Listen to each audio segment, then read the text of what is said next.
Kumusta kaibigan? Halina at tayo ay maglakbay na puno ng kaalaman at aral. Mula sa mundo ng siyensya, hanggang sa kasaysayan, ating tatalakayin ang iba't ibang paksa na magpapalawak ng ating kaalaman, at magpapaningas ng ating kuryosidad. Kaya kung handa na kayong matuto, mag-relax at mag-enjoy lamang tayo. Tara, at atin nang simulan. Sama-sama tayong mag-explore, at matuto sa ating bagong talakayan. Katuturan, epekto, at implikasyon ng fascismo, Nazismo, at militarismo. Ang kasaysayan ay puno ng mga ideolohiya na nagbago ng hugis ng mundo. Ilan ay naglayong itaguyod ang pagkakapantay-pantay, habang ang iba naman ay humantong sa karahasan, pang-aapi, at malawakang pagkamatay. Sa gitna ng talakayan tungkol sa pamamahala, kapangyarihan, at lipunan, apat na ideolohiya ang patuloy na nagdudulot ng malalim na pag-iisip at pagsusuri. Fascismo, komunismo, Nazismo, at militarismo. Bagamat magkakaiba sila sa kanilang pinagmulan at tiyak na estratehiya, lahat ay may malalim na epekto sa mga bansa, at mamamayan na kanilang tinakbuhan, at ang kanilang implikasyon ay patuloy na nararanasan hanggang sa kasalukuyan. Sa ating talakayan ngayon, susuriin natin ang tunay na katuturan ng bawat ideolohiya. Paano sila nagsimula, ano ang kanilang pangunahing paniniwala, at paano sila nakaapekto sa buhay ng milyon-milyong tao. Hindi lamang natin titingnan ang kanilang masamang epekto tulad ng digmaan at pang-aapi, kundi pati na rin ang mga implikasyon nito sa kasalukuyang pamamahala, karapatang pantao, at pagsisikap na itaguyod ang kapayapaan at katarungan. Sa pamamagitan ng pag-unawa sa mga ideolohiyang ito, mas makakaya nating pigilan ang pagbabalik ng mga nakakapinsalang sistema, at itaguyod ang mga halaga, na nagtataguyod ng pagkakapantay-pantay, at kaligtasan para sa lahat. Mga ideolohiya, mga paniniwalang humuhubog ng mundo, lalo na sa panahon ng kaguluhan. Ano ang ideolohiya? Sa pinakasimpleng kahulugan, ang ideolohiya ay isang hanay na magkakaugnay na paniniwala, pananaw, at prinsipyo, na naglalarawan ng kung paano dapat na magtakbo ang lipunan, pamamahala, at mga ugnayan sa pagitan ng tao. Ito ay parang isang balangkas ng pag-iisip, na nagtuturo sa atin kung paano tingnan ang mundo, ano ang mahalaga, at paano tayo dapat na kumilos, para makamit ang isang pinapangarap na kinabukasan. Bakit lumilitaw ang matitinding ideolohiya, sa panahon ng kaguluhan? Kapag ang lipunan ay nasa ilalim ng kahirapan, kaguluhan, o kawalan ng pag-asa, tulad ng matinding kahirapan, digmaan, o kawalan ng tiwala sa mga dating pinuno, ang mga tao ay kadalasang naghahangad ng malinaw na solusyon, at isang malakas na direksyon. Ito ang panahon kung kailan ang matitinding ideolohiya, ay kadalasang lumalabas, at nakakakuha ng malawak na suporta. Narito ang ilang dahilan kung bakit. Kakulangan ng katatagan. Sa panahon ng kaguluhan, ang dating sistema ay tila hindi na gumagana. Ang matitinding ideolohiya, ay nag-aalok ng isang bagong simula. Isang tiyak at malakas na plano para ibalik ang katatagan at pag-unlad. Pagkakaroon ng isang kaaway. Maraming matinding ideolohiya ang nagtataguyod ng isang tiyak na kaaway, na inilalarawan, bilang sanhi ng lahat ng problema. Ito ay nagpapagaan sa pagpapakita ng isang karaniwang layunin, at nagpapalakas ng pagkakaisa sa mga tagasunod. Pangangailangan para sa malakas na pinuno. Ang mga tao ay kadalasang naghahangad ng isang malakas, matapang na pinuno na makakapagprotekta sa kanila, at gumawa ng malalaking desisyon. Ang matitinding ideolohiya, ay kadalasang may kasamang isang pinuno na inilalarawan bilang tagapagligtas ng lipunan. Pag-asa para sa kinabukasan. Sa gitna ng kahirapan, ang matitinding ideolohiya ay nag-aalok ng isang malinaw at magandang kinabukasan. Isang mundo kung saan walang kahirapan, may katarungan ang lahat, at lahat ay nagtutulungan. Ito ay nagbibigay ng pag-asa sa mga tao, na mayroong pag-asa na mababago ang kanilang buhay. Pagkilala sa ilang pangunahing ideolohiya sa mundo.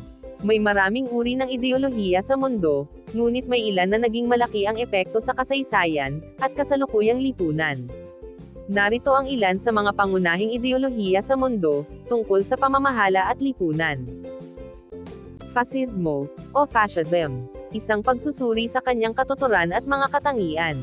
Ang fasismo ay isang uri ng radikal na pampulitikang ideolohiya na lumitaw noong unang bahagi ng ika-20 siglo, kilala sa kanyang matinding pagsusulong ng kapangyarihan ng Estado at paglaban sa demokrasya.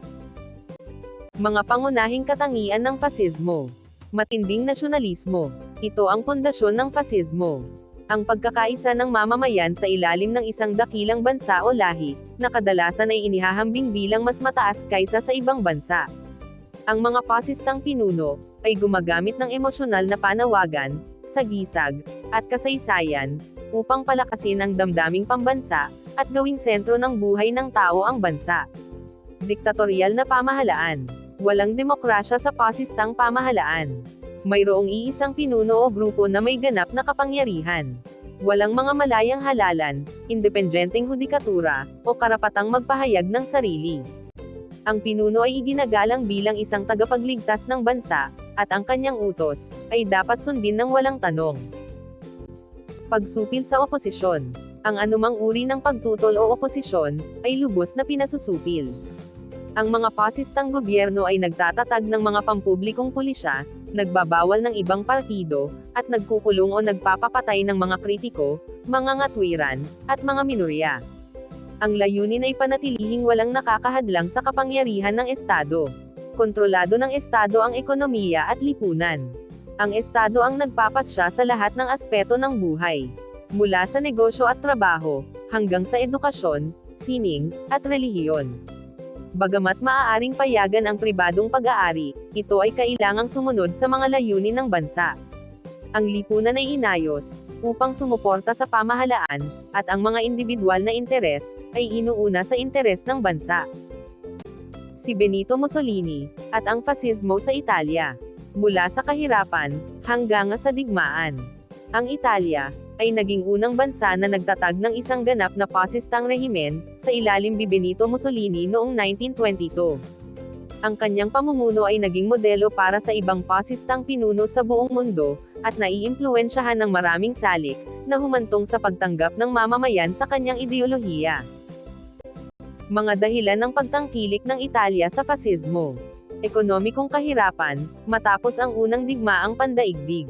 Pagkatapos ng unang digmaang pandaigdig, ang Italia ay naharap sa matinding kahirapan. Mataas na kawalan ng trabaho, pagtaas ng presyo ng bilihin, at pagbagsak ng agrikultura. Ang mamamayan ay naghahanap ng isang pinuno, na makakapagbigay ng katatagan at pag-unlad, at inakala nilang si Mussolini ang sagot. Politikang kawalang tatag. Ang demokratikong pamahalaan ng Italia noon, ay nahihirapang magpasa ng batas, dahil sa dami ng magkakaibang partido. Ang mga tao ay nawawalan ng tiwala sa demokrasya, at naghahanap ng isang mas matapang, at may kakayahang pamamahala. Pagnanais na muling buhayin ang Roman Empire. Maraming Italyano ang may malalim na damdaming pambansa, at nagnanais na ibalik ang karangyaan ng Italia, tulad ng panahon ng Imperyong Romano. Si Mussolini ay gumamit na ganitong pagnanasa, upang palakasin ang damdaming nasyonalista, at ilarawan ang sarili bilang tagapagtatag ng isang bagong imperyo. Paghahangad ni Mussolini sa kapangyarihan. Si Mussolini, ay isang mahusay na tagapagtaguyod, at pinamunuan ang Black Shirts, isang pangkat ng armadong tauhan, na nagwawasak ng mga politikang oposisyon. Noong 1922, ang kanyang mga tagasunod ay nagsagawa ng mga hakbang patungong Roma, at ang gobyerno ay kinilala siyang punong ministro, para maiwasan ang kaguluhan. Mula doon, inangkin niya ang ganap na kapangyarihan, at tinawag ang kanyang rehimen na fasismo. Epekto at implikasyon ng fasismo sa Italia. Paghina ng karapatang pantao. Si Mussolini ay nagbabawal ng lahat ng ibang partido, pinasusupil ang mga kritiko, at kinontrol ang media. Ang mga tao ay nawawalan ng karapatang magpahayag ng sarili, magtipon, o sumali sa mga organisasyon, na hindi inaprubahan ng Estado. Maraming tao ang nakulong, pinatay, o pinatapon, dahil sa kanilang paniniwala. Agresibong militarisasyon. Pinahusay ni Mussolini ang hukbong sandatahan ng Italia, at itinuturing itong pangunahing paraan, upang makamit ang mga layunin ng bansa. Siya ay nagtayo ng malaking hukbo, barko, at hukbong himpapawid, at nagtuturo sa mga kabataan, ng kahalagahan ng digmaan at pagkamakatwiran. Paghahangad sa pagpapalawak ng teritoryo. Upang buhayin ang Imperyong Romano, si Mussolini ay nagsimula ng pagpapalawak ng teritoryo. Noong 1935, sinakop ng Italia ang Ethiopia, at noong 1939, sinakop nito ang Albania. Ang mga pag-atake na ito, ay nagpasigaw ng protesta mula sa ibang bansa, ngunit nagpataas ng katanyagan ni Mussolini sa loob ng Italia. Naging daan sa pagsiklab ng ikalawang digmaang pandaigdig. Ang pamumuno ni Mussolini ay naiugnay sa paglitaw ng ibang pasistang rehimen, lalo na ang Nazi Germany ni Adolf Hitler. Noong 1936, nagsimula silang magtulungan at bumuo ng Axis powers. Noong 1940, sumali ang Italia sa ikalawang digmaang pandaigdig sa tabi ng Germany, ngunit ang hukbong Italia ay nahihirapang lumaban.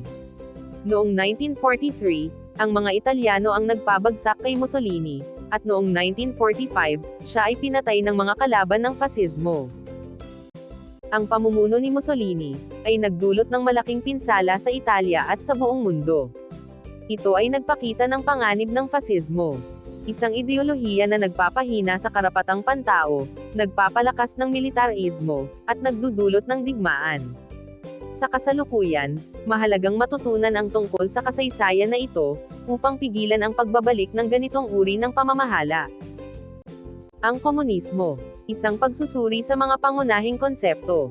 Ang komunismo, ay isang sosyal at politikang ideolohiya, na naglalayong itatag ang isang lipunang walang uri, kung saan ang lahat ng salik ng produksyon, ay pag-aari ng buong komunidad, at ang mga kalakal at serbisyo ay ibabahagi, batay sa prinsipyong kung ano ang kailangan mo, kaysa sa kung ano ang iyong nagawa.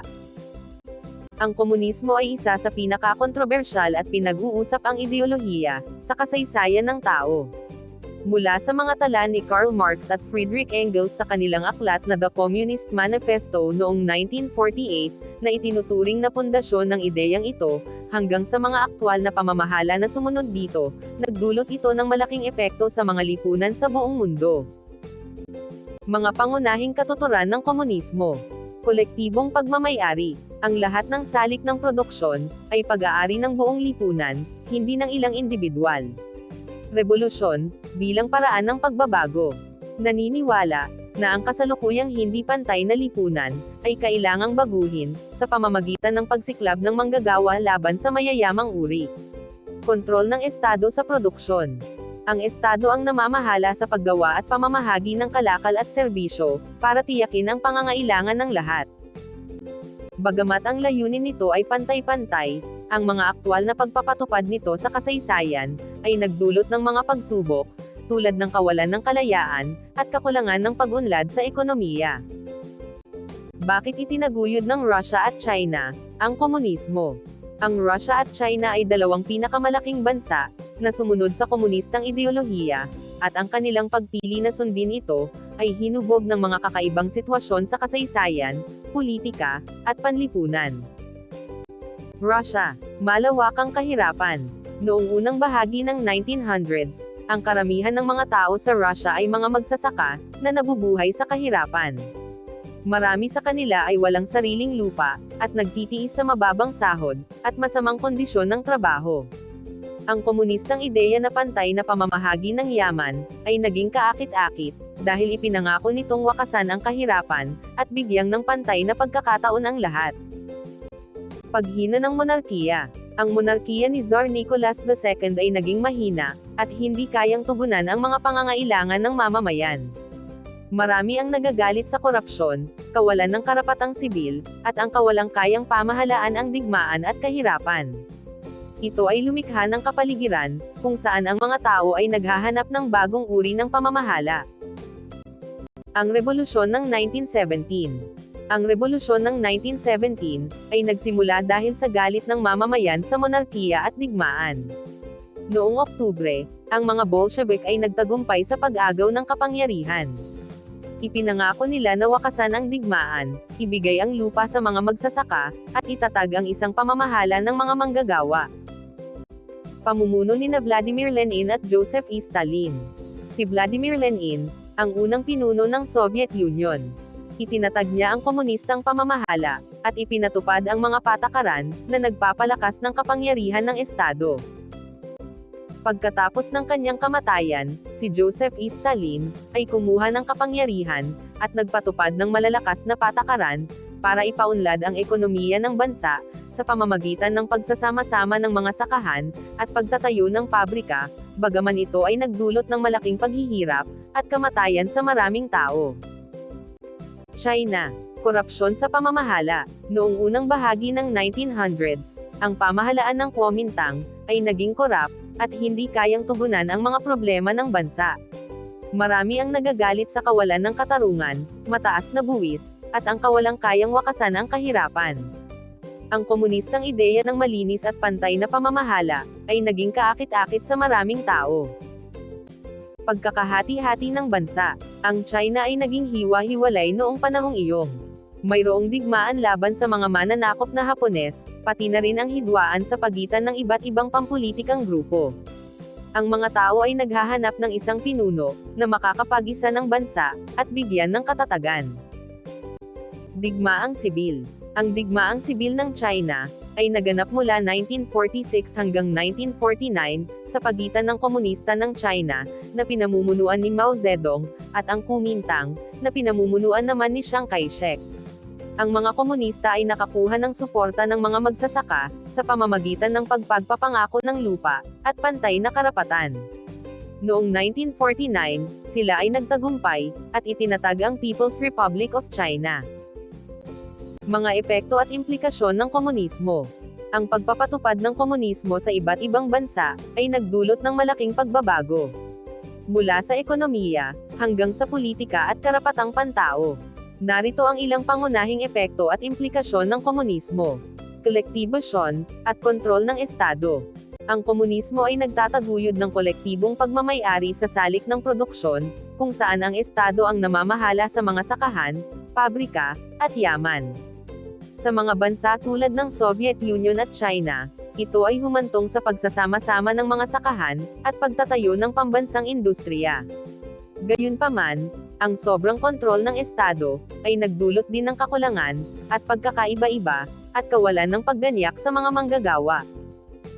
Pagtaas ng kapangyarihan ng partido. Sa mga komunistang bansa, ang pampulitikang partido ang naging pinakamataas na kapangyarihan.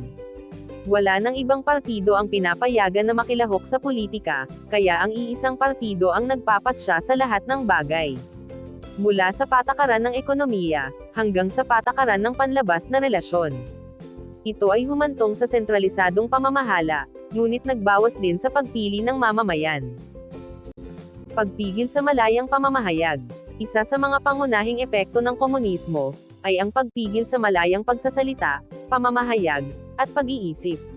Ang Estado ay nagkontrol sa media, aklat, at sining, at ang sinumang sumasalungat sa patakaran ng partido, ay maaaring mahatulan ng krimen, ikulong, o kahit na mamatay. Ito ay nagdulot ng takot, at kawalan ng kalayaan sa mga mamamayan.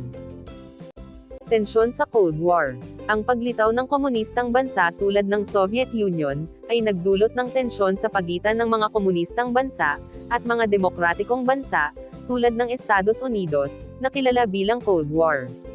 Walang direktang digmaan sa pagitan ng dalawang panig, ngunit mayroong kompetisyon sa armas, pakikisangkot sa mga digmaang panlabas, at pagtataguyod ng sariling ideolohiya sa ibang bansa. Ito ay nagdulot ng takot sa digmaang pandaigdig, sa loob ng maraming dekada. Ekonomikong pagbabago, ngunit may karahasan sa karapatang pantao. Sa ilang komunistang bansa, ang patakaran ng Estado, ay nagdulot ng ilang pag-unlad sa ekonomiya, tulad ng produksyon ng bigas, at pagtatayo ng mga pabrika. Gayunpaman, ito ay nakuha sa malaking halaga. Maraming tao ang namatay dahil sa gutom, karahasan, at pang-aabuso ng gobyerno. Sa Soviet Union, halimbawa, ang kolektibisasyon ng sakahan, ay nagdulot ng malaking gutom, na kumitil ng milyon-milyong buhay. Ang komunismo ay nagdulot ng malaking epekto sa mga bansa na sumunod dito. Mayroong ilang posibleng pagbabago sa ekonomiya, ngunit marami ring negatibong epekto sa politika, kalayaan, at karapatang pantao.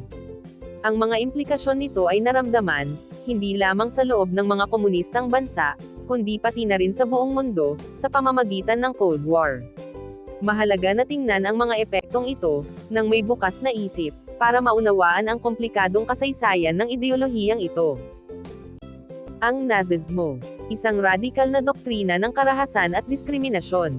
Ang Nazismo ay isang mas radikal na bersyon ng fasismo na lumitaw sa Alemanya noong unang bahagi ng ika-20 siglo at pinamumunuan ni Adolf Hitler at ng Nazi Party. Ang mga pangunahing elemento ng Nazismo: paniniwala sa Aryan superiority. Itinuturing ng mga Nazi na ang mga Aryan ay ang pinakamataas na lahi sa mundo na may karapatan na mamuno sa ibang grupo. Anti-Semitism, lubos na puot at diskriminasyon laban sa mga Hudyo na humantong sa sistematikong pag-uusig, pagkakakulong sa concentration camp, at sa huli ay ang Holocaust na ikinamatay ng halos 6 na milyong Hudyo. Totalitaryong pamamahala.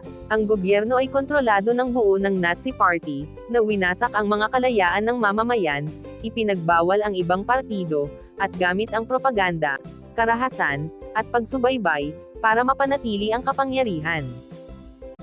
Si Adolf Hitler, at ang Nazismo.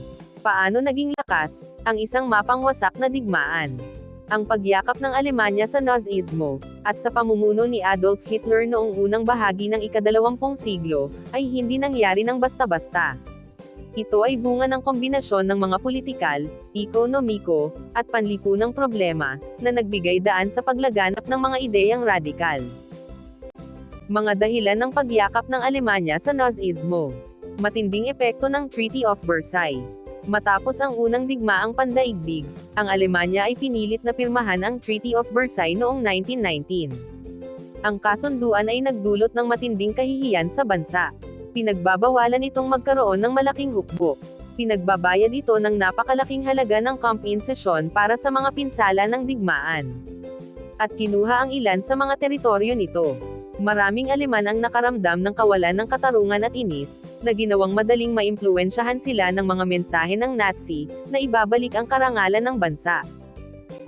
Hyperinflation at mass unemployment. Noong unang bahagi ng 1920s, ang Alemanya ay naranasan ang matinding hyperinflation, kung saan ang halaga ng pera ay bumagsak ng husto.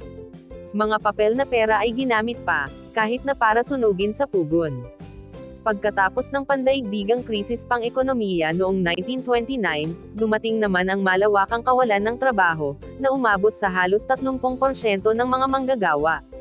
Ang mga tao ay nawalan ng pag-asa sa kasalukuyang gobyerno, at ang mga pangakong pagbabago at trabaho ni Hitler, ay naging kaakit-akit sa kanila. Paghanap ng matatag na lider. Ang Weimar Republic, ang demokratikong gobyerno ng Alemanya pagkatapos ng unang digmaang pandaigdig, ay itinuturing na mahina, at hindi kayang malutas ang mga problema ng bansa. Maraming Aleman ang naghahanap ng isang lider na makakapagbigay ng katatagan, at maibabalik ang kapangyarihan ng Alemanya. Si Hitler ay nagpakita ng lakas ng loob at determinasyon, na nagpasikat sa kanya bilang isang taong makakapagbago. Propaganda ni Hitler. Si Hitler at ang Nazi Party, ay mahusay na gumamit ng propaganda, para ikalat ang kanilang mga ideya. Gamit ang mga pampublikong talumpati, pahayagan, poster, at mga rally, sinabi nila, na ang mga Hudyo, komunista, at ibang grupo, ang dahilan ng mga problema ng Alemanya. Hinimok din nila ang damdaming nasyonalista, at paniniwala sa kahusayan ng lahing Aryan. Ang kanilang mensahe ay nakakuha ng malawak na suporta, lalo na sa mga kabataan, at mga mahihirap na manggagawa.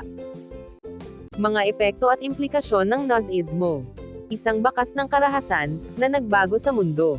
Ang paglaganap ng Nazismo sa Alemanya noong ika-20 siglo, ay hindi lamang nakaapekto sa bansa, kundi sa buong mundo. Mula sa walang katapusang karahasan, hanggang sa mga pangmatagalang pagbabago sa lipunan, ang mga epekto nito ay patuloy na nararanasan at pinag-aaralan ngayon. Holocaust, pagpatay sa 6 na milyong Hudyo.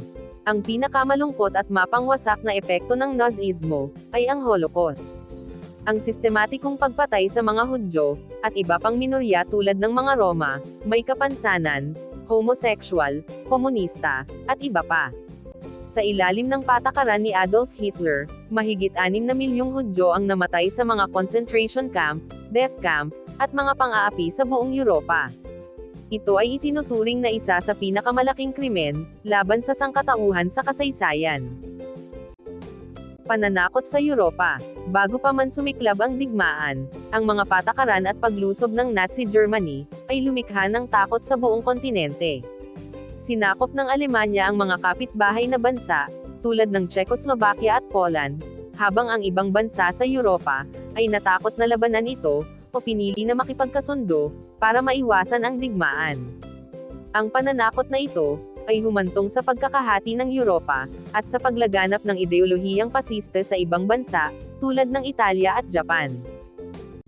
Pagsiklab ng ikalawang digmaang pandaigdig.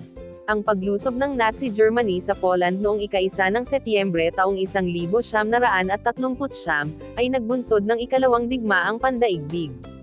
Sa loob ng ilang taon, ang digmaan ay kumalat sa buong mundo, na kinasangkutan ng karamihan ng mga bansa sa mundo.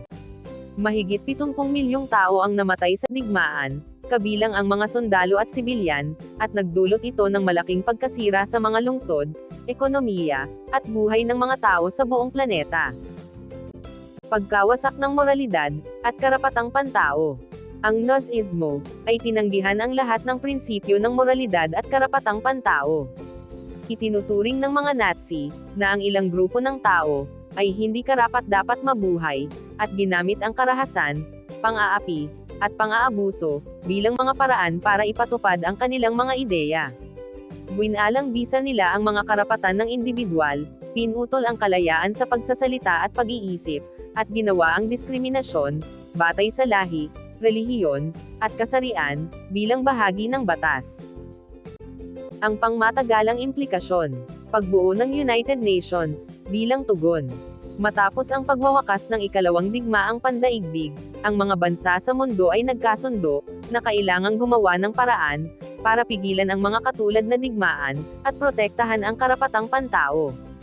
Noong 1945, itinatag ang United Nations, upang isulong ang pagkakaisa ng mga bansa, panatilihin ang kapayapaan sa mundo, at pangalagaan ang mga karapatan ng lahat ng tao.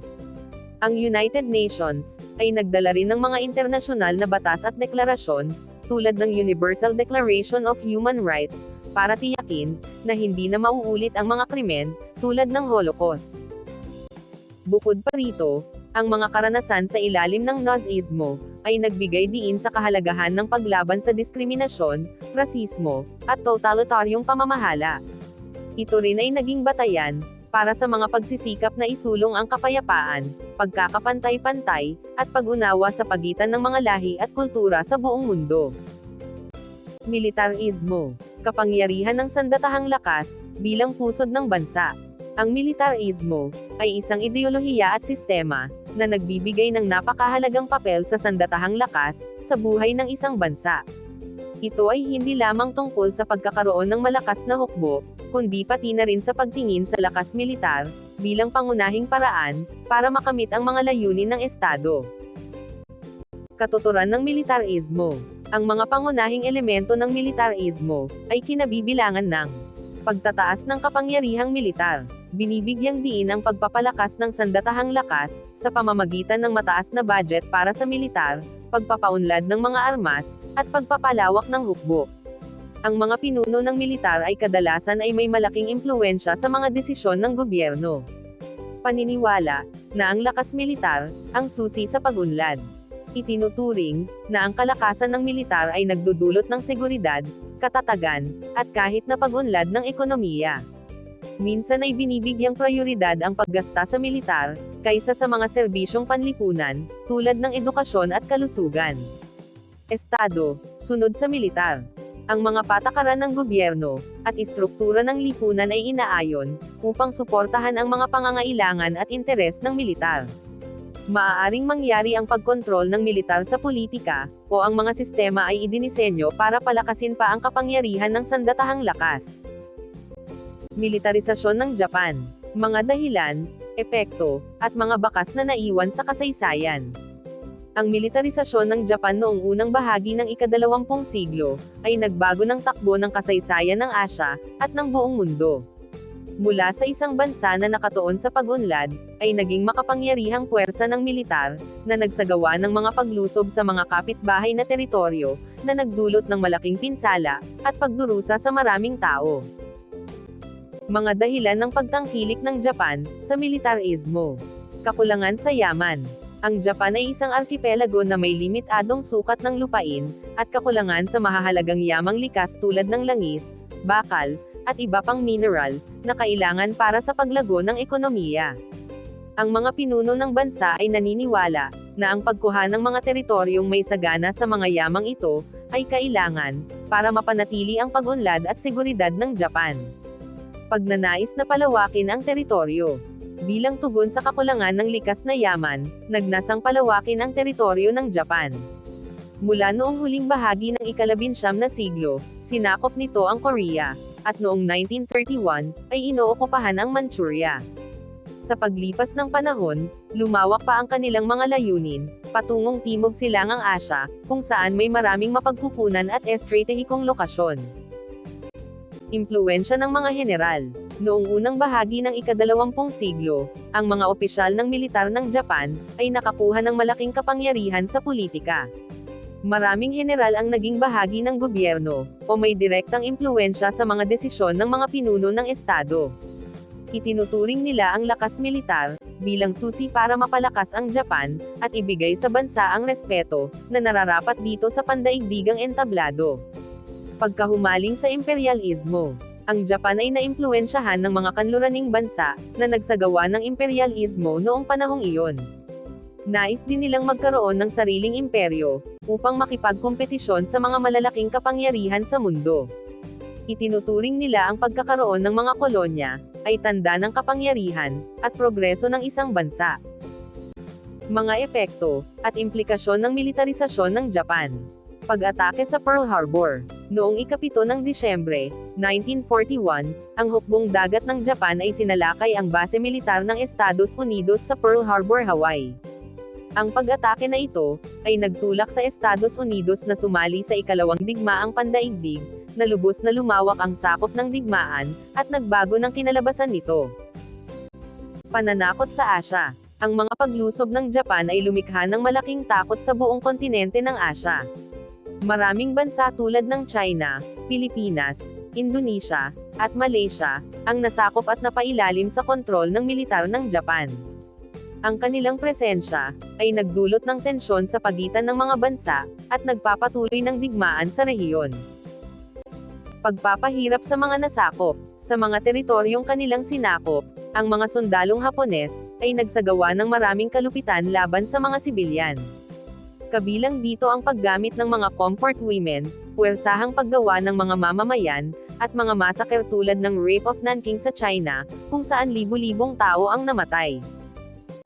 Matinding pagkasira ng ekonomiya. Bagamat nagsimula ang militarisasyon para tulungan ang ekonomiya ng Japan, ang paglaki ng budget para sa digmaan, ay naging bigat sa bansa. Ang pondo na dapat ay para sa edukasyon, kalusugan, at pag-unlad, ay napupunta sa pagbili ng mga armas, at suporta sa hukbo. Pagkatapos ng digmaan, ang ekonomiya ng Japan ay nasa lubhang kalagayan, at kailangang muling itayo mula sa simula. Panganib ng global conflict. Ang paglaki ng kapangyarihang militar ng Japan, ay naging isa sa mga dahilan ng paglaki ng tensyon sa buong mundo, na nag-ambag sa pagsiklab ng ikalawang digmaang pandaigdig. Ang kanilang mga aksyon ay nagpakita, na ang labis na militarismo ay maaaring humantong sa pandaigdigang digmaan, na nakakapinsala sa milyon-milyong tao. Ang kasaysayan ng militarisasyon ay nagbabala. Ang labis na pagtutok sa lakas militar, ay maaaring magdulot ng malawakang pagdurusa at digmaan. Ngunit, tulad ng nakita natin sa Japan, posibleng gumawa ng pagbabago, mula sa karahasan, tungo sa pagtataguyod ng kapayapaan. Ang tunay na kapangyarihan ng isang bansa, ay nakikita sa kung paano ito nag-aambag sa kagalingan ng lahat, hindi sa dami ng kanyang armas. Ang kasaysayan ay hindi inuulit, ngunit nagbababala. Ang mga ideyang fascismo, komunismo, at militarismo, ay bawat isa, na nag-iwan ng malalim na bakas sa kasaysayan ng sangkatauhan. Mula sa radikal na nasyonalismo at autoritarianismo, fascismo at Nazismo, hanggang sa pangako ng pantay-pantay na lipunan ng komunismo, na minsan ay naging dahilan ng paghihigpit sa kalayaan, pati na rin sa pagtutok sa lakas militar, na humantong sa digmaan at pagdurusa, ang mga ito ay nagpakita ng parehong panganib at potensyal, na maling gamitin ang ideolohiya para sa kapangyarihan. Ang kanilang mga epekto, mula sa milyon-milyong buhay na nawala, hanggang sa mga pagbabago sa mga sistema ng pamamahala, at mga halaga ng lipunan, ay patuloy na nararanasan natin ngayon. Ngunit, hindi lamang ito mga kwento ng kahapon, ito ay mga babala na dapat nating laging tandaan. Ang tunay na aral na dapat nating makuha, ay hindi lamang pag-iwas sa mga pagkakamaling na ulit, kundi pagpapahalaga sa mga halaga, na nagbubuklod sa atin bilang mga tao. Karapatang pantao, pagkakapantay-pantay, demokrasya, at kapayapaan. Sa pamamagitan ng pag-alala sa nakaraan, maaari nating hubugin ang isang hinaharap na batay sa pag-unawa, pagkakaisa, at respeto sa lahat ng individual. Isang mundo na hindi na pinapayagan ang mga ideyang nakakapinsala na mamuno muli. Hanggang sa muli, maraming salamat sa panonood.